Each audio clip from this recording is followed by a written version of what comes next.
दुनिया में एक से एक बढ़कर खतरनाक बंदूक मौजूद है। हर तरह के मौके पर लड़ने के लिए तरह तरह की बंदूकें बनाई गई हैं। अगर बहुत सारे दुश्मनों के एक साथ लड़ना हो तो ऐसे बंदूक बनाई गई हैं जो कुछ ही देर में उनका काम तमाम कर देती है। वहीं अगर दूर खड़े किसी दुश्मन को मारना है तो दुनिया में ऐसी भी बंदूकें बनाई जा चुकी हैं जो स्कोप लगाकर मारा जाता है। कई बंदूकों के बुलेट की रफ्तार तो इतनी तेज होती है कि सामने वाले को पता भी नहीं चलता और वह इस दुनिया को अलविदा कर चुका होता है। और क्या आपको पता है कि बंदूक का आविष्कार कब, कैसे और कहां हुआ था और दुनिया की सबसे पहली बंदूक कैसी थी? जानेंगे बहुत कुछ आज की इस वीडियो में, इसलिए हमारे साथ वीडियो के अंत तक आप जरूर। सबसे पहले हम गन के बारे में नहीं, उससे पहले हम ये जान लेते हैं कि गन पाउडर का आविष्कार कैसे हुआ था, क्योंकि इसी गन पाउडर का इस्तेमाल करके गन का गोली बनाया जाता है। दरअसल गन पाउडर का इस्तेमाल हर तरह के फायर आर्म्स में किया जाता है। गन पाउडर के काले रंग के वजह से ही इसे ब्लैक पाउडर भी कहा जाता है। यह एक तरह का केमिकल है जिसे बनाने के लिए सल्फर, कार्बन और पोटेशियम हाइड्रेट की जरूरत होती है। अगर इतिहास की बात करें तो इसे सबसे पहले चीन में बनाया गया था। 9वीं सदी में तान साम्राज्य में इसे बनाया गया था।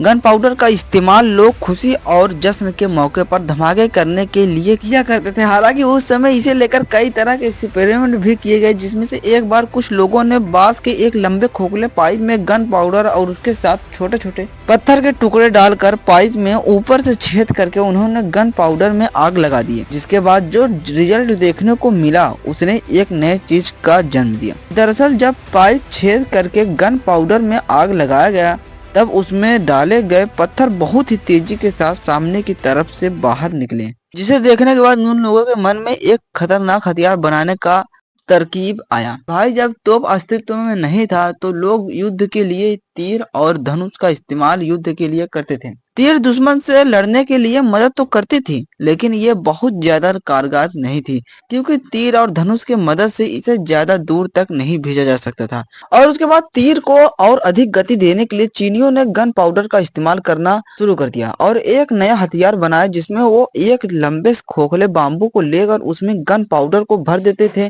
और उसके सामने वाले साइड पर तीर और भालों को लगा देते थे। उस बाम्बू में ऊपर के साइड छेद करके वो उसके अंदर भरे हुए गन पाउडर में आग लगा देते थे, जिससे बाम्बू में सामने के साइड लगे हुए तीर भाले तेजी से आगे की तरफ बढ़ते थे और अपने टारगेट को निशाना बनाते थे। लेकिन इस हथियार में अभी भी एक बहुत बड़ी कमी थी। इस हथियार में जिस बाम्बू के प्रयोग में लाया जाता था उस बाम्बू का प्रयोग सिर्फ 1 से 2 बार ही किया जा सकता था और उसके फटने का डर बना रहता था। इस कमी को दूर करने के लिए 10वीं सदी में इस बाम्बू के हथियार में गन पाउडर को भरने के लिए एक मेटल की ट्यूब लगा दी गई, जिससे बाम्बू के फटने का डर नहीं रहता और इस हथियार का इस्तेमाल लंबे समय तक किया जा सकता था। आगे चलकर इस हथियार से ही लोगों को तोप का आइडिया आया।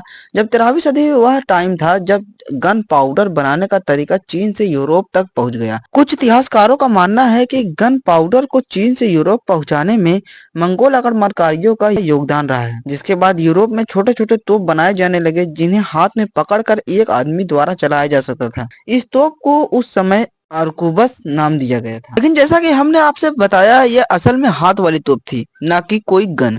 वहीं दूसरी तरफ चीन में तोप की जगह हाथ वाली बंदूकों का इस्तेमाल होना शुरू हो गया था। तो ऐसे में यूरोप पीछे कैसे रह सकता था? उन्होंने भी गन्स को लेकर कई तरह के एक्सपेरिमेंट किया और 15वीं सदी में इन गन्स को पकड़ने में आसानी हो इसलिए उनके पीछे लकड़ी का एक सपोर्ट लगाया गया था, ताकि उसे कंधे पर लगाकर चलाया जा सके। और इस तरह से एक नई बंदूक अस्तित्व में आई, जिसे आरकेएफ हैंड गन नाम दिया गया। ये दुनिया की पहली हैंड गन था। इसी बंदूक ने आधुनिक बंदूकों का नींव रखी थी और जैसा हम आज भी देखते हैं कि बंदूकों के पीछे एक लकड़ी का हैंड लगा होता है, जिससे बंदूकों को चलाने में। तो ऐसे ही भाई हुआ था बंदूक का आविष्कार। आपको वीडियो कैसा लगा कमेंट करके जरूर बताइएगा। यदि आप हमारे चैनल पर नए थे भाई, प्लीज चैनल को सब्सक्राइब कर दीजिएगा, ताकि ऐसे इतिहास वाली वीडियो आपके पास आसानी से पहुंचती रहे।